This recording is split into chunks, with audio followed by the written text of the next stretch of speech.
Greetings, my friends, and welcome to day 9 of the boot camp. Day 9, can you believe it?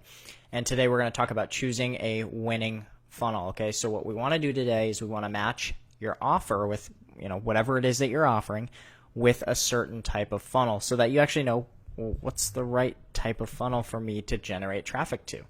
Okay, so in day 8, we unpacked the variables required to have a successful funnel. Remember, Dave kind of opened up the whole chart, the whole spreadsheet, went through all of the different figures, the upsells, the phone sales, all of that stuff. He actually went through everything, which was really cool. And now it's time to actually lay it out and decide what type of funnel do you want to actually create, right? So before we dive head first into actually looking of, where do I point and click and what do the funnels look like? Okay, we're not there yet. We're not getting into all the techie stuff.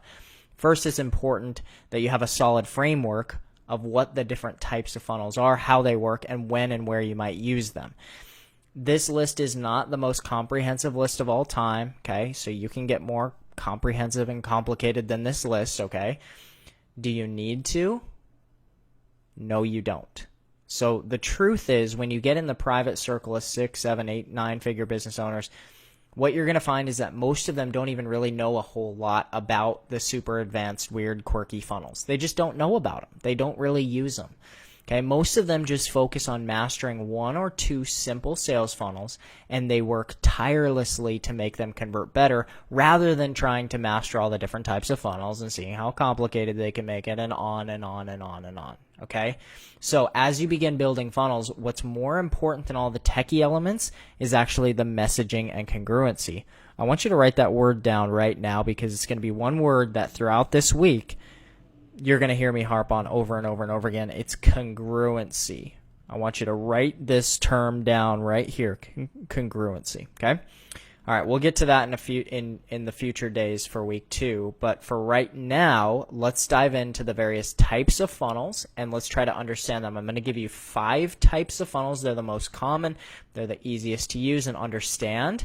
Again, there's way more funnels than this, but I'm telling you right now, you probably only need 1 or 2 funnels to really start to generate a profit through whatever offer you have. And the goal is to kind of unpack a few examples of what you could do and how it would work, okay?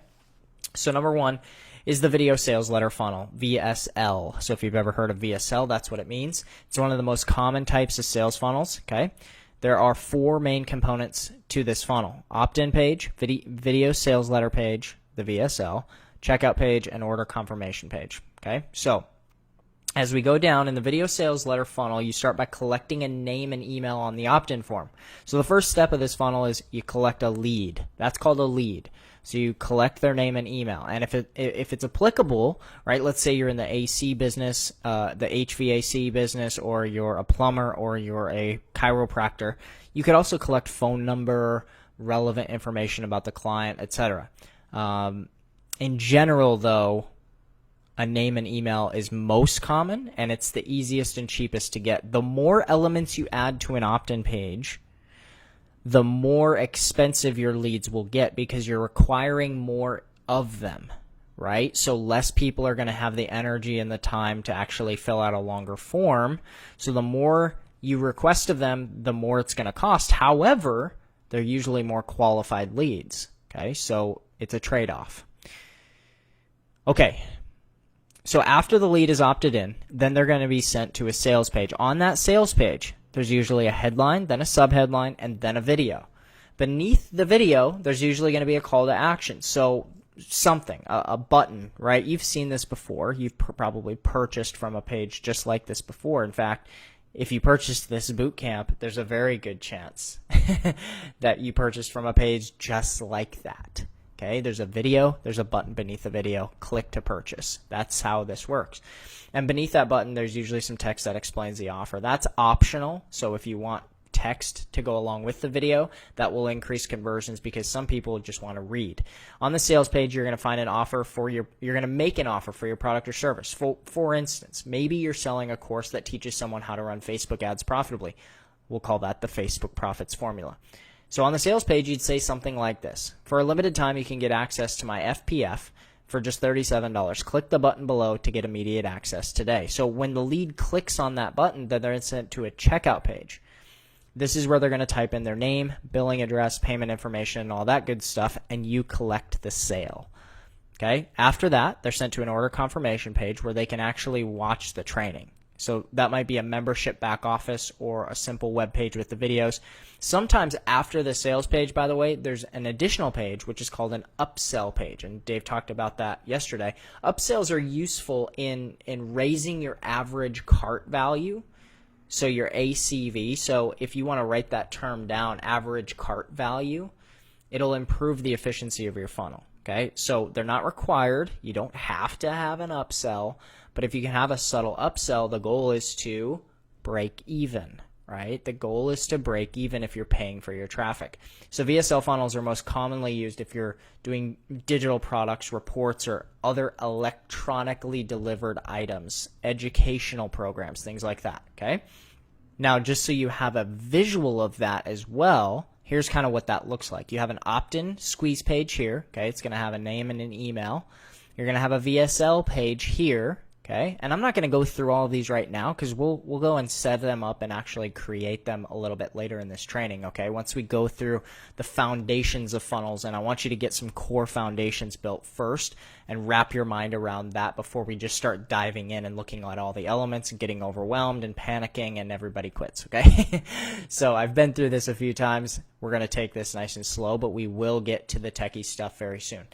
You're going to have a video sales letter page. Again, there's a video. You can kind of see the elements on here. The video, there's a couple bullet points, maybe an image, and then a button that appears. They'll go to a checkout page.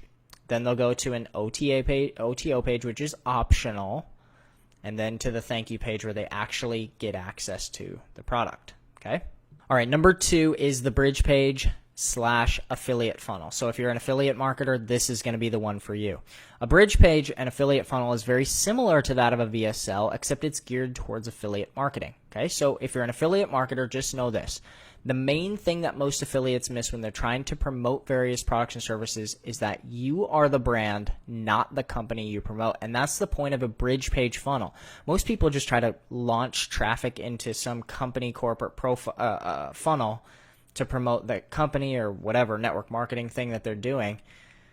But you're dead wrong there, okay? You are the brand, which means you need to, throughout your ads and throughout your sales funnel, brand yourself so that you build an asset for yourself. What business owners typically understand, that most online people who are new to this game, who have been employees their whole life, business is about building assets. So if you just run traffic to some random affiliate offer, right, and then suddenly, for whatever reason, that affiliate offer is no longer, let's just say it's just gone out of existence. Let's just say the company gets bought out or it goes out of business or whatever. You no longer have an asset. You just pointed people past yourself to other offers. And now you don't have an audience that you can speak to and sell something else, okay? So write that down. You are the brand. I want you to get a piece of paper, literally right now, pause this video. I want you to write, I am the brand, okay? Write it down. In the story, just like in the story brand framework, the hero isn't the company that you're promoting as an affiliate. You are. Just never, please, never forget that. What a bridge page funnel allows you to do is bridge the gap between your marketing and story selling and the sales page for whatever you want to pass your traffic onto. Okay, so whatever offer it is, whatever piece of software, there's Builderall, whether it's just anything. It could be absolutely anything, but whatever affiliate products you're sending people onto. And it goes like this. First is the opt-in page. Then you have the thank you bridge page. Then you have the VSL page. Then the checkout. Then the order confirmation. Now, what's great as an affiliate is really all you have to control are these first 2 elements. And here's what I mean by that. Here's what this looks like. So we have our squeeze page or opt-in page. Those are kind of the same thing. You collect the name and email here. You sent them to a bridge page where you have a little video, some bullet points, and a button. And then they go on to the affiliate offer here. So you send them on to another funnel for the company or whatever. When they click this button, you don't have to do anything beyond that. No fulfillment, no support, none of that stuff. So this process is essentially the same as a VSL, except that you intercept the process with a bridge page video or just text that explains who you are, why people should listen to you, and then you give them a specific call to action to click the button below and go purchase. Okay. Number 3, if you've got any experience with funnels, you've probably heard the term lead magnet before, right? So the term itself is pretty self-descriptive. It is what it sounds like, okay? It's a valuable piece of information or content that attracts leads to your business, sort of like a magnet. This can be a PDF report, a short video, a book, or really anything else that you have of value to your avatar. And I've talked about this in previous days leading up to this. I also talked about it in the live. But you can, if I was an HVAC person, I would immediately, the first thing I would do, if I had to start a business in the HVAC air conditioning niche, the first thing I would do is create a 10 things you didn't know about your HVAC unit, or 10 the number one scam in the HVAC industry.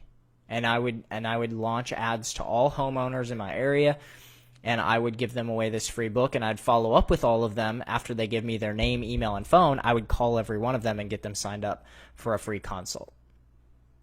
That's a lead magnet. So it goes something like this: opt-in page, lead magnet, delivery page, so you actually give it to them.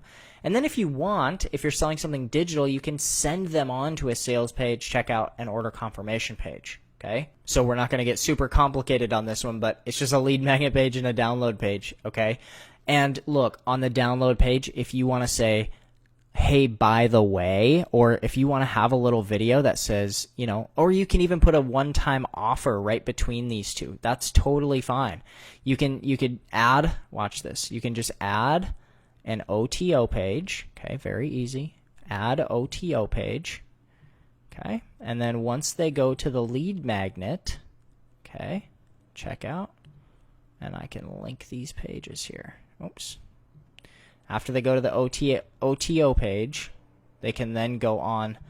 Oh, this is not linking. I'm sorry, I'm just not linking this properly, but you get the gist, right? After they check out, then you can redirect them to this download page. So you can do a lead magnet to the OTO, to the checkout, to the download page, and that would allow you the ability to sell them something as an upsell for somebody you already know interested. This is something called a tripwire. I won't get into that right now, but if you want to look into it, it's called a tripwire. You can Google it, and you can find out exactly what it is. And then they can either say yes or no. If they say yes, great. You charge them, you get a sale. If they say no, you go straight to the download page, and they'll get what they were looking for.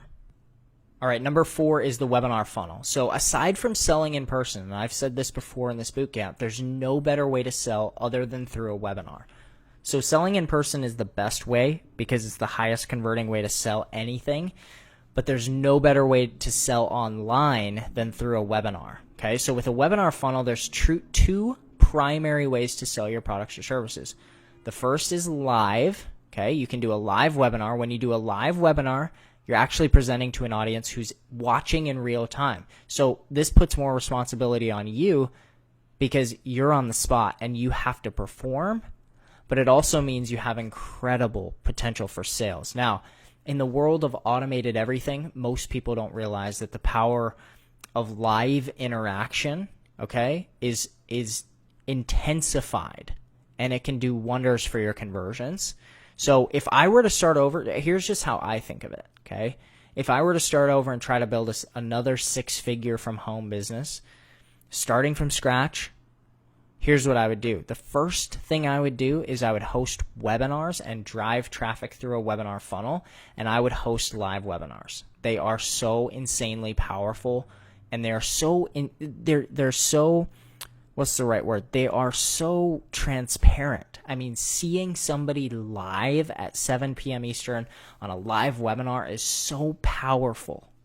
I just want you to grasp how powerful that is, because a lot of times people set up these automated webinar funnels and they come back to me and say, well, I can't get anybody to buy. Nobody buys, blah, blah, blah. My conversions suck. Well, hey, I get it. I've been there. Try hosting webinars. It'll transform your business. All right. The other way to go about that is through an automated webinar. So unlike a live webinar, this is done on autopilot, okay? So you pre-record a presentation on your computer, you drive traffic to your webinar registration, and the software handles the rest, okay? So the whole presentation plays for your leads in a video on a website as if it's real time, The offer will be displayed on the page, and people can just purchase, aka put money in your pocket while you're out on the golf course or swimming in your pool or whatever you're doing. You don't have to be there. You don't have to be present. Live webinars and automated webinars, look, they both have their benefits. There's not a right, there's not a wrong. Okay, so if you want to go the webinar route with your funnel, choose whatever feels best to you and go with that. If you want to start with automated and eventually move to live, that's cool. There's not a right or a wrong answer to this question. The webinar funnel is most powerful though for selling items that cost over $100 because it allows you enough time to demonstrate the value of what you're selling. So higher ticket items are a little bit easier to sell on webinars as opposed to a short video sales letter, okay? So this funnel goes registration page, indoctrination page, which is a page where you give them additional value that helps that kind of give them a taster of what's coming. Then you actually have the webinar page or the room that they watch the webinar in, a checkout page, and a confirmation page. And it looks something like this. So here we have the webinar registration, indoctrination. Once they sign up and actually register, they watch a video that gives them more information.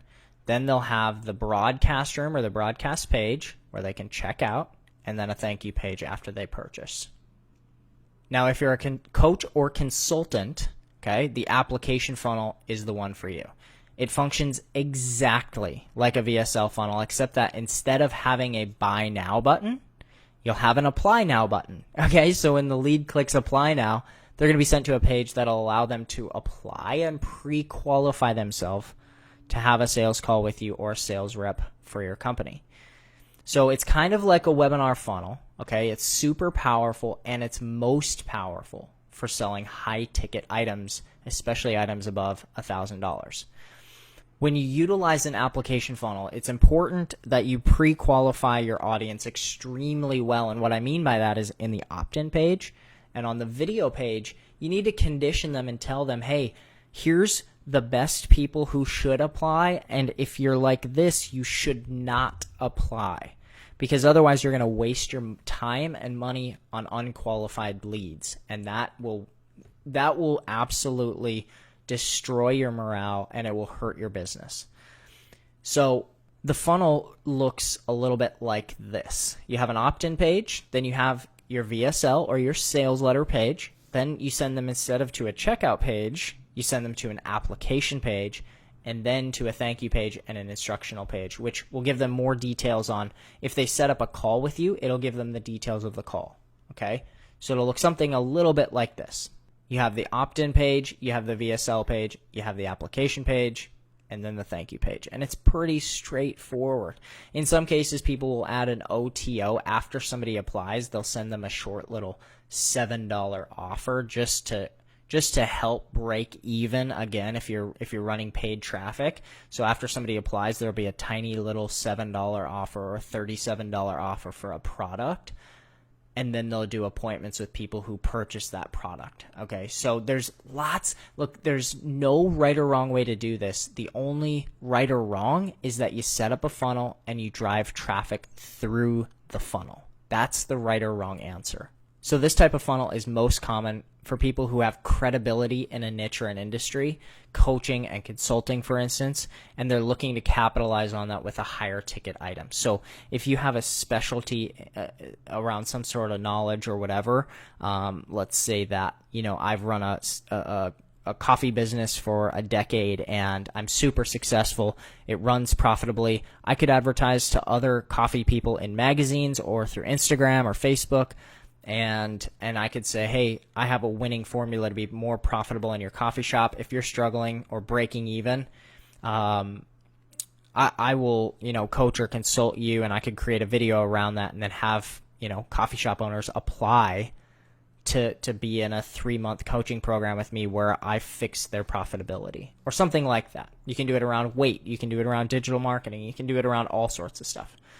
So those are the 5 main funnels. Look, are there more? Sure, there's plenty more funnels, but we don't need to get into those. We're going to focus on 1 or maybe 2 max. But what I want you to do is I want you to comment below this video, and I want you to tell me what type of funnel you're going to use.